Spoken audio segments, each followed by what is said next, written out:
प्रभु तेरी वाणी जीवन की रोटी, नयनों की ज्योति, अंधेरा मिटाती।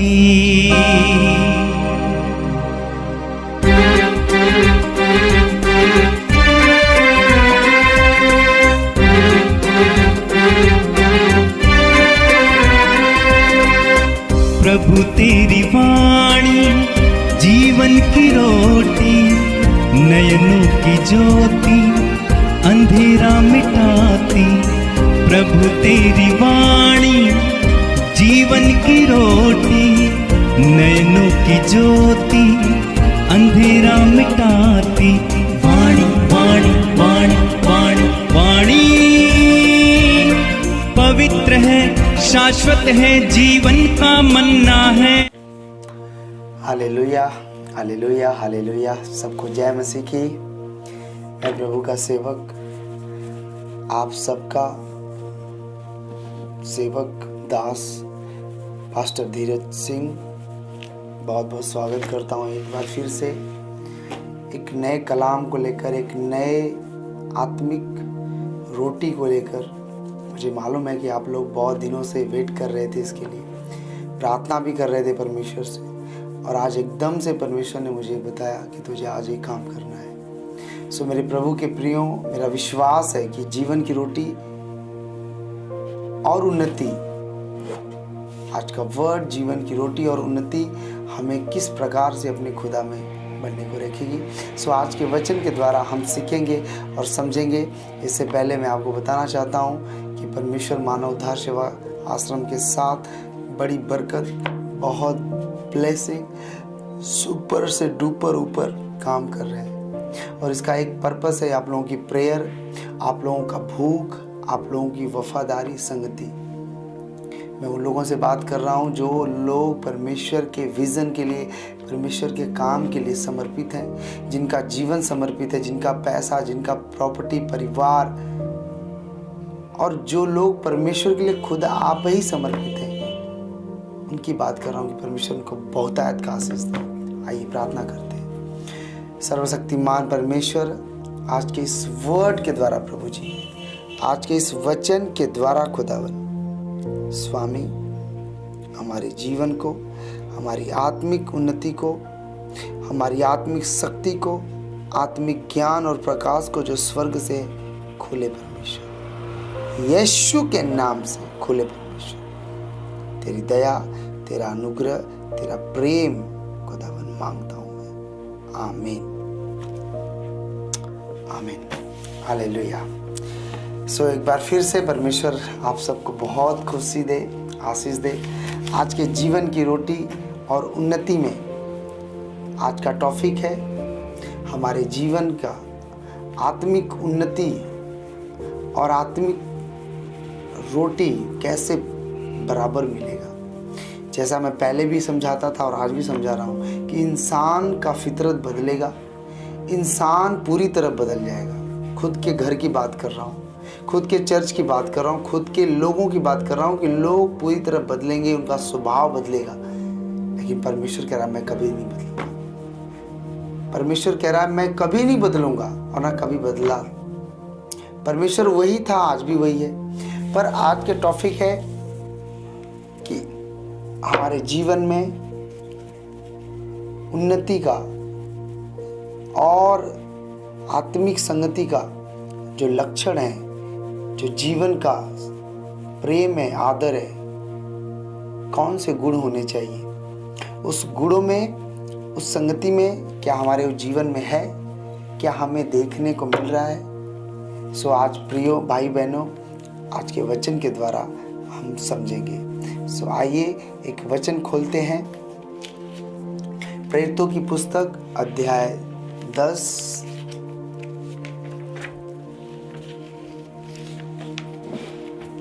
और वचन 1 से।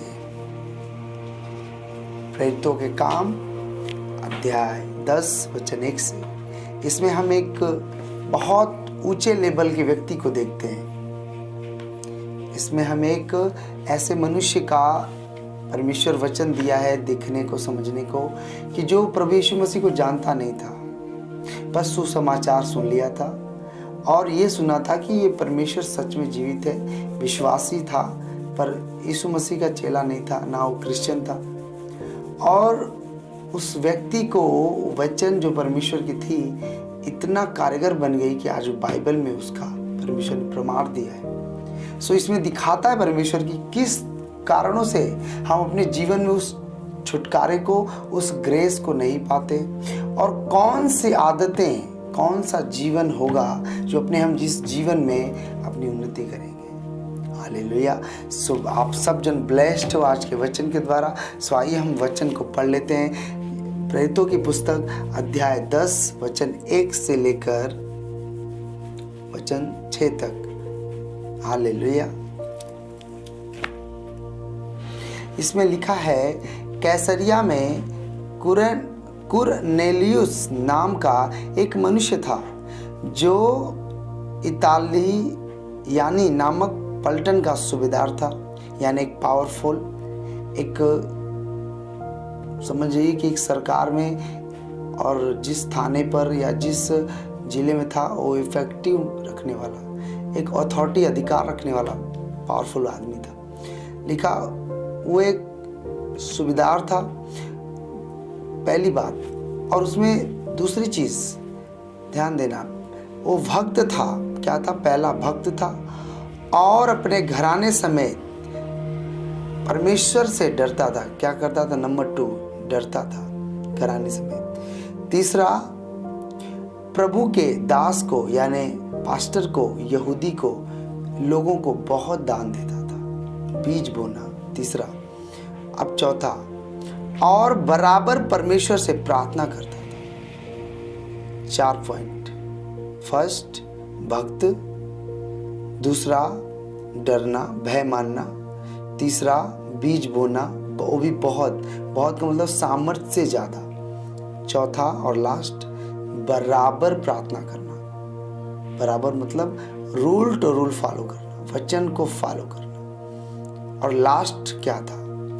लिखा, प्रार्थना करता था वचन 3 में, उसने दिन के तीसरे पहर के निकट दर्शन में, यानी दर्शन भविष्य को देखने का या समझने का या परमेश्वर की आवाज को सुनने की सामर्थ्य या उसकी आत्मिक आंखें खुल गई थी। लिखा, दर्शन में स्पष्ट रूप से देखा कि परमेश्वर का एक स्वर्गदूत उसके पास भीतर आकर कहता है।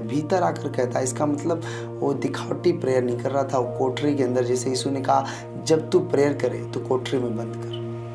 इसका मतलब जब का मतलब होता है कि जब करना ही पड़ेगा। कह रहा है कि अंदर आकर कहता है, हे कुरनेलियुस ने उसे ध्यान से देखा। वचन 4 में लिखा, और डर कर कहा, हे प्रभु क्या है? उसने कहा, तेरी प्रार्थनाएं, तेरा दान प्रभु के सामने, परमेश्वर के सामने पहुंचे हैं, याद किए गए हैं। अब मैं तुझे जो कहता हूं कर, याफा में मनुष्य भेजकर समौन को, जो पतरस जो प्रभु का दास से कहलाता है, बुलवा ले। वह समौन चमड़े का धंधा करने वाला अतिथि और जिसका समुद्र किनारे घर है। जब वह स्वर्गदूत जिससे वह उससे बातें की चला गया, और तो उसे 2 सेवक और उस तरह से उसने भेजा और सब कुछ हुआ। अब यहाँ पे समझिए, ये वचन तो 100 बार आप पढ़े होंगे, उससे भी ज़्यादा पढ़े होंगे, पर समझ नहीं आए इसमें इस कुरनेलियुस नाम का व्यक्ति क्यों है और इसकी चर्चा बाइबल क्यों करती है। इसके अंदर 4 लक्षण पाए जाते हैं और उस 4 लक्षणों में यानी 4 आदतों में 2 आदत इंपॉर्टेंट उसके अंदर थी। हालेलुया। समझना, 4 आदतें होना ज़रूरी है, पर 2 आदतें इफेक्टिव परमेश्वर को करती है। समझ रहे हैं कि नहीं? आप समझिए, मैं बता रहा हूँ।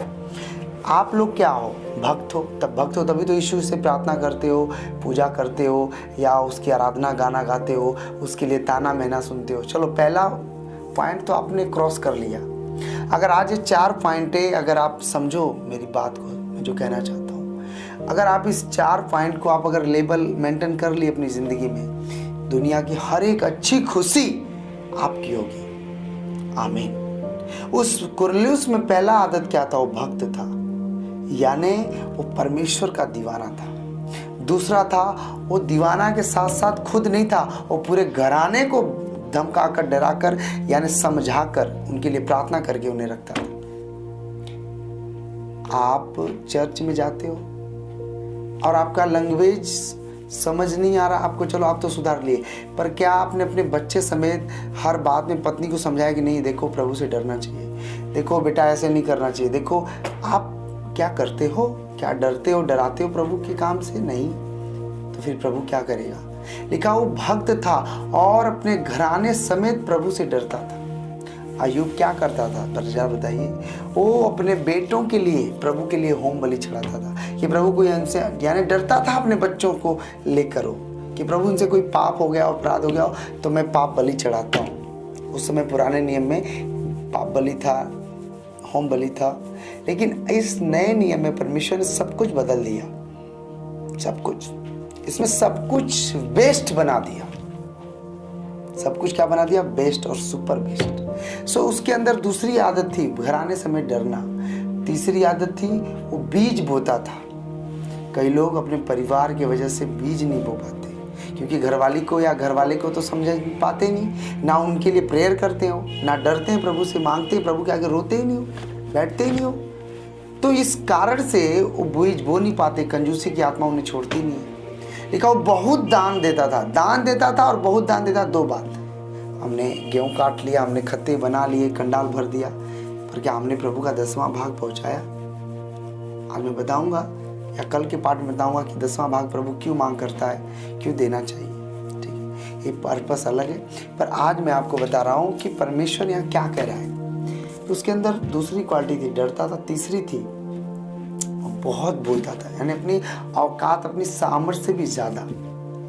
चौथा था वो बराबर प्रार्थना करता था, बराबर। अगर बराबर नहीं प्रार्थना करता तो दिन में तीसरे पर कहां से उसे दर्शन मिलते। इसका मतलब जैसे ही आपकी ये अंदर ये 4 आदतें आ जाएंगी, वैसे ही 5वां वरदान स्वर्ग से आपके लिए रिलीज हो जाएगा। अगर उसकी आत्मिक आंखें नहीं खुली होती और प्रार्थना में वो आत्मिक नहीं बना होता, तो क्या स्वर्गदूत आता और चला जाता, उससे बात करता, उसे मालूम पड़ता? नहीं। इसीलिए हमारे आपके जिंदगी में स्वर्गदूत हैं, बात करते हैं, मदद करते हैं, परंतु उसे समझ नहीं पाते। मेरे प्रिय भाई बहनों, मैं आपको समझाना चाहता हूँ कि परमेश्वर की अनुग्रह इस समय दुनिया में बहुत तेजी से फैल रही है। पवित्र आत्मा बहुत तेजी से काम कर रहा है, पर उसे एक ऐसी बॉडी, एक ऐसा शरीर जीवित चाहिए जो पवित्र हो, जो भक्त हो। भक्त का मतलब अपने शरीर पे कंट्रोल करने वाला। हालेलुया। दूसरा है घराने समय डरना, यानी अपने मुंह पर कंट्रोल करना। तीसरा है आत्मिकता में बढ़ना। जब तुम आत्मिकता में बढ़ोगे, तुम बोने वाले बनोगे। तुम पैसे को, प्रॉपर्टी को, धन को मिलेगा, तुम्हें भर भर के देंगे लोग, लेकिन तुम उसे कूड़ा के बराबर समझोगे। फिलिपियों में लिखा हुआ है। और चौथा क्या था? आप बराबर प्रार्थना करोगे, यानी जब आप प्रार्थना करोगे तो आपका दोस्त और मित्र यीशु होगा, न कि संसार। यानी 4 अंदर आदतें डालना है आज से, और समझना है कि परमेश्वर किस तरह से बात करना है। समझ रहे हो? जब आप अपना समय प्रेयर में रहोगे, काम करते हुए प्रेयर, हर समय दुनिया से कोई लेना देना नहीं, और सबसे बातचीत करके, प्रार्थना करके बता रहे हो प्रभु के बारे में, आप बता रही हो प्रभु के बारे में, तो प्रभु आपको कैसे छोड़ सकता है? कभी नहीं छोड़ेगा। बाइबल बताती है कि कुरनेलियुस अपने घर वालों को समझा के डराता था। कुरनेलियुस हमेशा प्रेयर में रहता था, हमेशा दान देता था, और हमेशा अपने अगुवे के अधीन में रहता था। आज तो किसी का, अभी मैं कल एक बहन से मिला, मैं उस सिस्टर की गवाही बताना चाहता हूँ। खुदावन उसे आशीष दे। बहुत आज परमेश्वर उसके जीवन में, उसके जीवन को देख के मैं बहुत सीखा। वो बहन रहने वाली तो मिर्ज़ापुर जिला की थी। 1 साल पहले, यानी अगले फरवरी को, मैं एक पास्टर जी के साथ एक बुलाड़ में गया था। वहाँ पे चिल्ल थाना पड़ता है मिर्ज़ापुर में, उत्तर प्रदेश में। और वो बहन बॉम्बे से रहती थी पहले, वहीं से प्रभु को जानी। उसका पति ऑटो चलाता है, गुप्ता परिवार से लोग हैं। लेकिन उस बहन की भक्ति, पति तो बीमार था, ठीक हो गया, प्रभु को चलो आता जाता है, लेकिन इसे प्रेम लग गया, ये पूरी तरह भक्त हो गई और भक्त के साथ साथ प्रभु का भय मानने लगी। और जब भय मानने लगी तो परमेश्वर का दान अर्पण, परमेश्वर के बराबर प्रार्थना करने लगी। एक दिन जब वो उत्तर प्रदेश में आई बॉम्बे से, उसने बुलाया अपने घर। जब हम लोग गए और वहाँ पर कुछ लोग और भी आए थे, प्रार्थना हो गया, वचन दे दिया गया। अब प्रार्थना के समय वो कुछ भोजन शाकाहारी में बनाई थी बेचारी, क्योंकि हम लोग खाते हैं वही, तो वो बनाई थी। और जैसे ही खाने हम लोग जा रहे थे प्रेयर करके, वैसे ही किसी ने पुलिस को फ़ोन कर दिया। पुलिस आई, हम लोग को उठा के ले गई चर्च। वहाँ का जो लोकल पास्टर थे वो अपना चले गए, भाग गए, जो भी है। और फिर क्या हुआ मेरे बहनों, मैं बता रहा हूँ कि वो बहन का खाना ऐसे ही रह गया। हम लोग जेल में चले गए, जेल में वहाँ बातचीत करके प्रभु ने वहाँ भी बड़ा काम किया, वहाँ भी सुसमाचार सुनाने का मौका दिया। चलो ठीक है, पुलिस ने अपने गाड़ी में बैठा कर हम लोग को हाईवे छोड़ दिया, हम चले आए बनारस।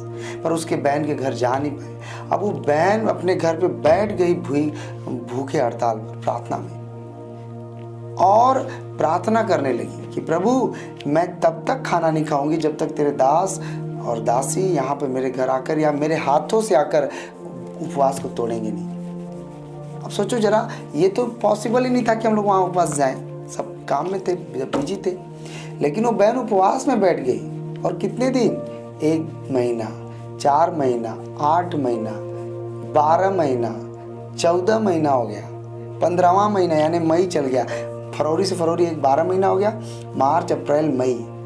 अभी कल आकर वो बनारस में, हाँ, और हम लोग उसे समझाते थे, पास्टर जी समझाते कि भाई तोड़ दो, कोई बात नहीं, हम लोग खुश हैं, प्रभु आशीष दे रहा है। कह नहीं। और इस दौरान उसका पति ऐसे हो गया, घर पे बोला कि ये सब ड्रामा बंद कर, खाना पीना बंद कर, चल सोते हैं, चल एंजॉय करते हैं, शारीरिक एंजॉय लेते हैं। बोले ना, मुझे प्रभु के अधीन रहना, मुझे अपने शरीर पर कंट्रोल रखना है। तुम्हें शरीर से भूख है पर मुझे प्रभु से भूख है। और इस तरह से पति, जो उसे चंगा मिला था, चंगाई मिली थी, पति छोड़ दिया।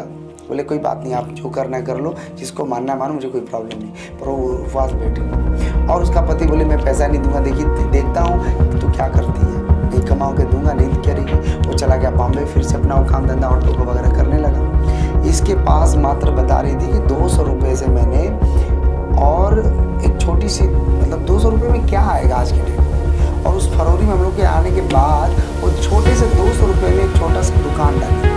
हम लोग बच्चों का कुरकुरे 10 रुपये, देखिए कुरकुरे में टाफी डाली, 200 रुपये थे उसके पास। और प्रभु ने उसे अगुवाई किया, 200 रुपये में वो डाली। और उसके बाद उसका बढ़ने लगा। अब उसको पता नहीं था, दिन दुना रात चौगुना 50 गुना बढ़ रहा। उसको ये शौक था कि प्रभु मेरे पति ने मुझे पैसे दिए, पर आप कोई ऐसा मार्ग खोलो, मैं कड़िया काम तो नहीं कर सकती, मैं देह व्यापार नहीं कर सकती, मैं आप पर विश्वास करती हूँ। और उसके दिल में प्रभु ने ऐसी बुद्धि डाल दी, ऐसा ज्ञान डाला कि 1 साल के अंदर जो 200 रुपये की दुकान चालू की, विश्वास करेंगे, वो घर आने समय तो अपने बच्चों के साथ बैठने लगी प्रार्थना में।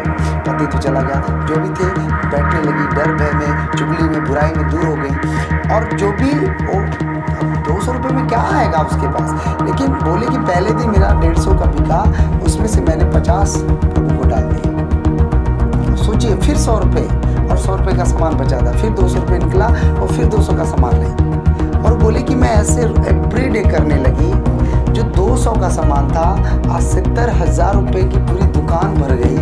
और रोज का 3,000 से 3,500, 4,000 उसका व्यापार हो गया। हालेलुया। और वो औरत अकेले बैग झोला लेती, ऑटो पकड़ती, मार्केट जाती। और सोचो कि उसको होलसेल के बारे में पता नहीं था। वो दुकान वाला जो उसको देता था, बताते थे कि मुझे 2 रुपये 1 रुपये का मार्जिन देता है, बस मुझे ये नहीं पता कि मुझे कितना ठग रहा है, नहीं ठग रहा है, और मुझे इतना पता था मेरा जीसस के लिखा होकर है खाने। और उसको जब 15 महीने होने लगा, मुझे भाई 15 दिन बोले कि भाई अब तो खा लो। बोले ना, जब तक आप मेरे हाथ से नहीं खाओ। और 24 घंटे में बेचारी एक टाइम, यानी सुबह 6 बजे से लेकर शाम को जब तक सुबह 7 बजे 8 बजे डूब ना जाए, तब तो वो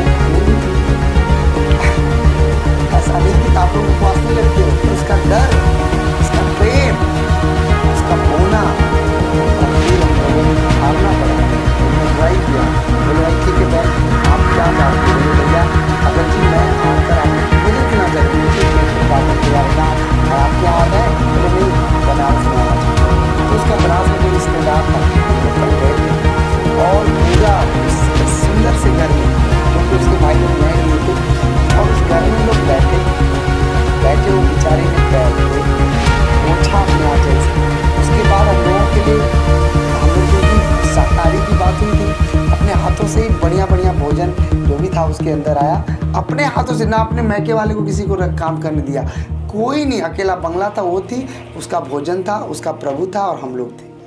3-4 लोग गए थे, पास्टर जी हम लोग, और इतना अच्छे से अपने अगुवे का उसने सेवा किया, आदर किया। और हम लोग सोच रहे थे कि इतना ये सब दान दे रही है, भेंट दे रही है, इसके पास कुछ है हो कि नहीं। और कह रही थी सर जी पूरा बंडल भरा है। हमने बोला इतना कहाँ से? बोला आपने ही तो कहा था कि भय मान, आपने ही तो कहा था भक्त हो जा, आपने ही तो कहा था प्रार्थना कर, आपने ही तो कहा था। और मुझे वही स्वर्गदूत ने आकर कहा था कि यहोवा तुझे आशीष दे रहा है। आज वो औरत फलवंत है। सोचो, एक मात्र एक लेडी, और ऊपर से इतना बड़ा उसका दिल देखिए, हालेलुया, इतना बड़ा उसका दिल देखिए कि उसका लड़का स्कूल में पढ़ता है 10th में या 9 तक, बोले मैं अपने बच्चों को दे रही हूँ, हालेलुया। सो इस तरह से वो बहन अपने भूख को दिखाती रही। मेरे प्रिय भाई बहनों, हम लोग हैरान थे। और वो बेचारी ने अपने बेटे को भी, जो इकलौता था, उसका 1 या 2 बच्चे, बोला सर जी जैसे 10th में जाएगा हम इसे प्रभु को समर्पित कर देंगे। सोचो परमेश्वर ऐसे लोगों को कैसे आशीष देगा, कितना आशीष देगा। सो मेरे प्रिय भाई बहनों, आप भी आज से परमेश्वर के वचन पे चलो और उसके अनुग्रह को महसूस करो। मेरा विश्वास है कि आज के वचन के द्वारा आपका हृदय और इस बड़ी सी गवाही के द्वारा आपका जीवन बदलेगा। सो आइए हम प्रार्थना करते हैं। सर्वशक्तिमान परमेश्वर, जब ये लोग इस वचन को मनन करें और दोहराएं, जैसे ये 4 आदतें इनके अंदर आए, वो 5वां वरदान जो दर्शन देखने का है, बातचीत करने का, तो उससे तेरी आवाज़ को सुनने का उनके अंदर आ जाए।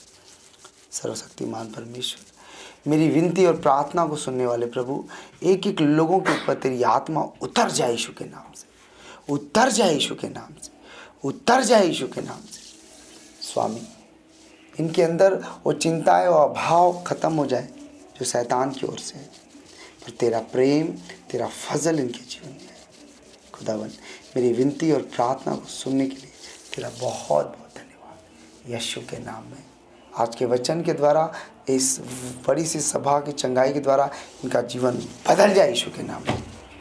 जितने भी लोग देखें उनका जीवन बदले, उनकी मन बदले, वो भक्त बने, भय खाएं और बोने वाले और प्रार्थना करने वाले बने, क्योंकि तू निकट है प्रभु। यीशु की महान सामर्थ, महान आशीष इनके जीवन में उतरे प्रभु यीशु के नाम में। आमीन, आमीन, आमीन। God bless you all. मिलते हैं कल फिर एक बार परमेश्वर के वचन के द्वारा। ज़्यादा से ज़्यादा लोगों को जीवन की रोटी और उन्नति में शामिल करें, एक नए वचन के द्वारा। सबको जय मसीह की।